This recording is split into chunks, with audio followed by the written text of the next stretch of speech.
जो लगातार अपने प्रोटेस्ट को आवाज देना चाह रहे थे, लेकिन उनकी आवाज को बंदूक की नोक पर और लाठियों के दम पर कुचला जा रहा है। क्योंकि इनका अगर दमन नहीं होगा, इनकी वेतन चोरी अगर नहीं की जाएगी, इनकी ओवरटाइम की चोरी नहीं की जाएगी, तो जो हमारे देश के प्राइवेट कंपनियां हैं, बड़ी बड़ी कॉर्पोरेट्स हैं, उनका मुनाफा कहां से आएगा?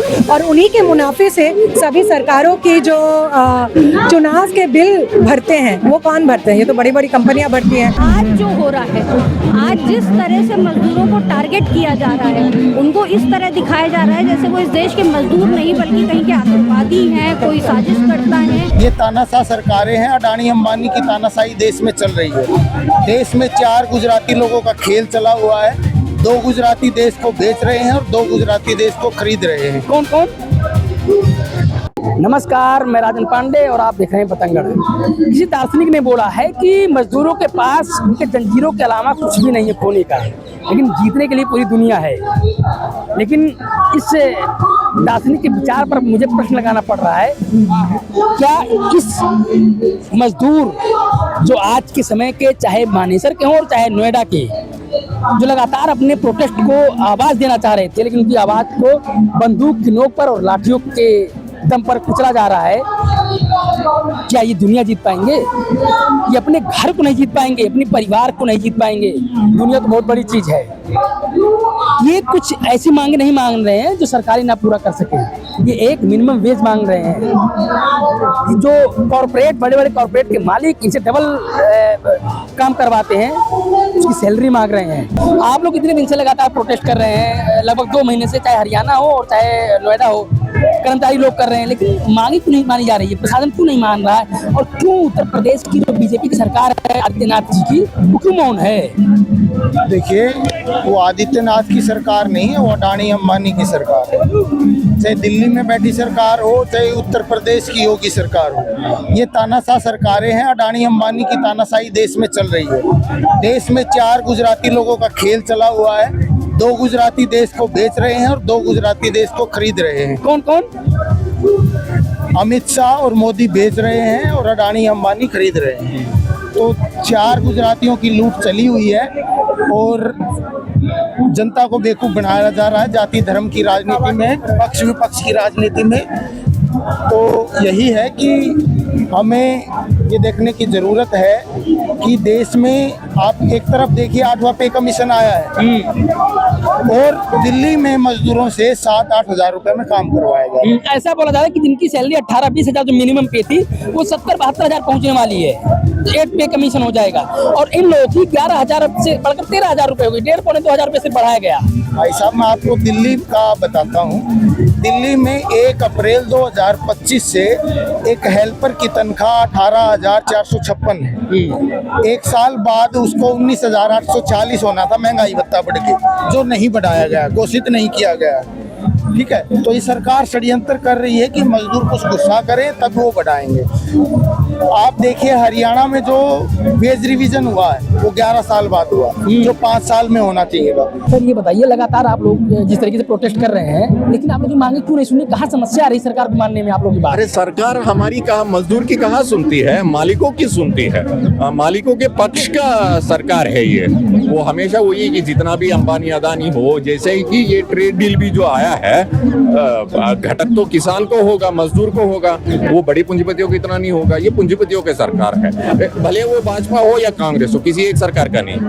क्योंकि इतना मजदूर आंदोलन उठ रहा है, वो कांग्रेस भी कहीं पर भी आवाज नहीं उठा रही है। और मुद्दों पे इधर उधर का उठाएगी, पर मजदूर की आवाज को उठाने, मजदूरों की आवाज, किसानों की आवाज, नौजवानों की आवाज किसी लिए कोई नहीं खड़ा होगा। लेकिन एक प्रश्न ये आता है कि जो हरियाणा के मानेसर में कर रहे थे प्रोटेस्ट, उनकी सैलरी 34% बढ़ाई गई। जो नोएडा में प्रोटेस्ट कर रहे थे कर्मचारी, उनकी सैलरी 21% बढ़ाई गई।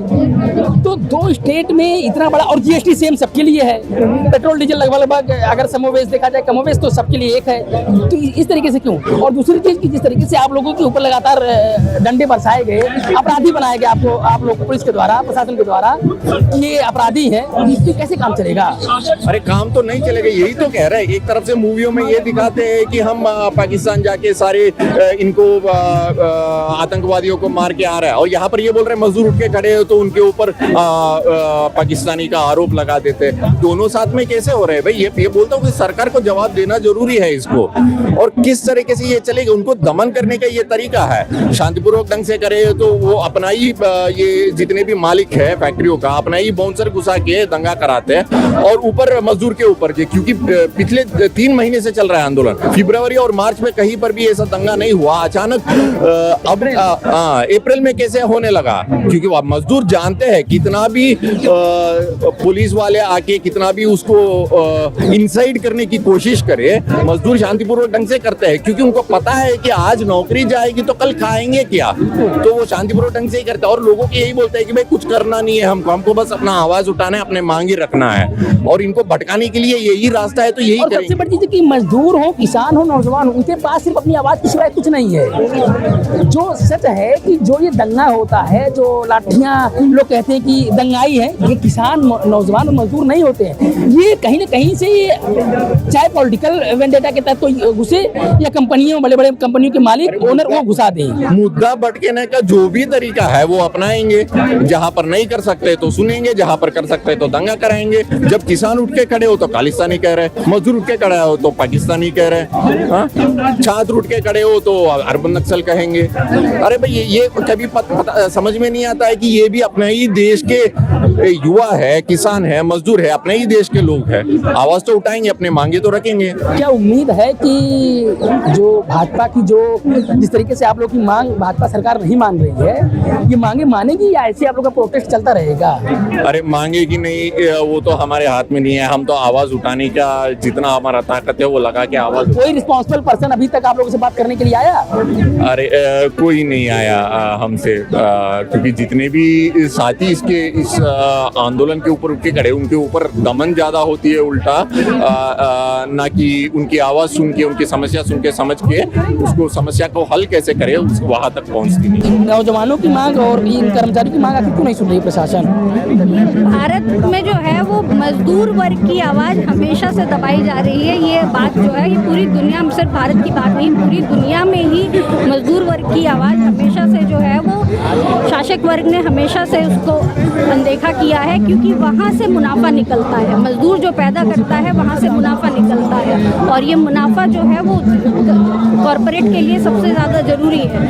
तो उसकी उठाई आवाज़ इसीलिए हमेशा दबाई जाती है। और आज जो हो रहा है, आज जिस तरह से मजदूरों को टारगेट किया जा रहा है, उनको इस तरह दिखाया जा रहा है जैसे वो इस देश के मजदूर नहीं बल्कि कहीं के आतंकवादी हैं, कोई साजिश करता है। अपनी रोटी के लिए आवाज़ उठाने वालों को जिस तरह से टारगेट करके उनको जेलों में डाला जा रहा है, ये सरासर जो है वो नाइंसाफ़ी है, और मजदूरों के खिलाफ जो है वो एक साजिश। देखा जा रहा है कि अगर 2 महीने से पिछले ये लोग विरोध कर रहे हैं, जो कर्मचारी लोग, अगर यही विरोध कोई और करता तो उनकी बातें मान गई होती, लेकिन आखिर ये इनको क्यों दमन किया जाता, क्यों इनके साथ दमनकारी नीति हमेशा से अपनाई जा रही है? इसका तो जवाब बहुत आसान है, क्योंकि इनका अगर दमन नहीं होगा, इनकी वेतन चोरी अगर नहीं की जाएगी, इनकी ओवरटाइम की चोरी नहीं की जाएगी, तो जो हमारे देश के प्राइवेट कंपनियां हैं, बड़ी बड़ी कॉरपोरेट्स हैं, उनका मुनाफा कहाँ से आएगा?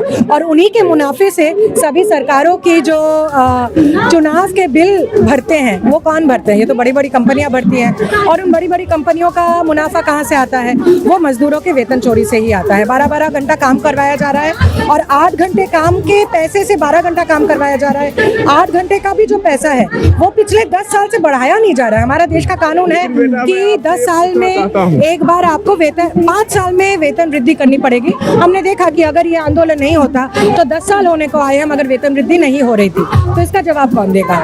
और एक चीज और देखा जाए कि यहीं बगल में हरियाणा के जब मानेसर में की, वहाँ 34% वृद्धि की है, और यहाँ 21%, यहीं पर मतलब दोहरी नीति अपनाई गई। देखिए, मानेसर में भी जो वेतन वृद्धि हुई है वो भी काफी कम हुई है। 15,000 रुपए वेतन वृद्धि हुई है 11,000 रुपए से, और हरियाणा सरकार ने 10 साल बाद वेतन वृद्धि किया है। मानो पिछले 10 साल में महंगाई कितनी बढ़ी है, ये आंकड़ा मुझे बोलने की जरूरत नहीं है। तो ये सवाल है कि चाहे वो 13,000 हो, चाहे वो 15,000 हो, हमारा मानना है कि वेतन आज के समय में न्यूनतम वेतन 28 से 30,000 होना चाहिए। नहीं तो जो बढ़ती महंगाई है, जो LPG का दाम बढ़ रहा है, उसको अगर वेतन से भरपाई ना किया जाए तो हमारे देश की अधिकतर जनता जी नहीं सकती। जब मैं अभी जब ये प्रोटेस्ट हुआ उसके बाद जब जिन लोगों को बंद किया गया जेलों में और कहीं रखा गया थानों में या कहीं और, पुलिस प्रशासन बिना उनके परिवार वालों को कुछ सूचना दिए उनको कहीं ना कहीं रखी। उनके परिवार वाले रो रहे थे, लगातार विलख रहे थे कि हमारे बच्चों को कहाँ रखे, हमारे बेटों को कहाँ रखी। कोई नहीं जवाब देने वाला था, कोई रिस्पॉन्सिबल पर्सन नहीं आया प्रशासन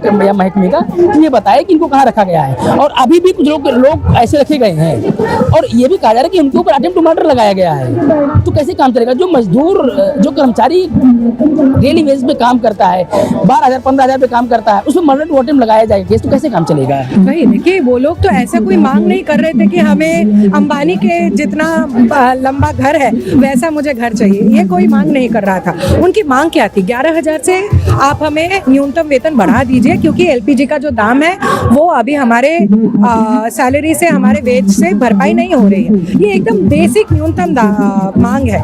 डबल ओवर टाइम का मांग है। अगर 8 घंटे से ज्यादा कोई ओवर टाइम करता है तो प्रति घंटा आपको डबल पेमेंट देने की जरूरत है। ये हमारे देश का कानून है। तो वो एक न्यायपूर्ण मांग को लेकर रास्ते पे उठे थे। अगर आज के समय में न्यायपूर्ण मांग को उठाना भी एक अपराध है तो हमारे देश में डेमोक्रेसी बोलकर कुछ बच गई है या नहीं, ये आज बड़ा सवाल होता है। आज ये सवाल हमारे लिए बस लेबर क्वेश्चन नहीं है, आज ये सवाल हमारे देश में पॉलिटिकल सवाल है कि मजदूर जब एकदम न्यायपूर्ण जस्टिफाइड लीगल डिमांड के लिए रास्तों पे उतर रहे हैं, ऐसे हालात में उतर रहे हैं जहाँ पे हर 4-5 साल उनकी वेतन वृद्धि होनी चाहिए मगर 5 साल 10 साल में नहीं हो रही है, वैसे न्यायपूर्ण मांग के लिए जब वो उतर रहे हैं तब देश का सरकार उसको जेल में डाल रहा है, arrest to attempt to murder के केसेस डाल रहा है। सवाल तो आज बस लेबर नहीं है, सवाल ये है कि आज के हम क्या एक डेमोक्रेटिक कंट्री में जी रहे हैं, ये सवाल है आज हमारे देश के हर नागरिक के सामने। बिल्कुल, और यही सवाल मैं आप लोगों से करना चाहूंगा कि सच में क्या लोकतंत्र है? अगर लोकतंत्र है तो इन लोगों की आवाजों को क्यों नहीं कोई सुन रहा है? ये लोग पिछले 3 महीने 4 महीने से लगातार प्रोटेस्ट कर रहे हैं। कम से कम कोई रिस्पॉन्सिबल पर्सन आए, उनसे बात करे, इनकी मांगों को सुने। अगर नाजायज मांग हो तो आप उस पर क्वेश्चन मार्क करिए, लेकिन क्या ओवर टाइम का डबल वेतन कोई ज्यादा है? इनकी सैलरी का जो मिनिमम वेज मांग रहे हैं वो गलत है। बस उम्मीद यही करते हैं कि इनकी मांगों को जरूर सुना जाए, जैसे और मांगों प्रशासन सुनती है। और अगर सरकार आंख और कान में तेल डालकर बैठी हो तो जगे, नहीं तो जिस दिन ये मजदूर जग गए उस दिन अच्छी सरकारों को और कॉर्पोरेटर को रोड पर आना पड़ेगा।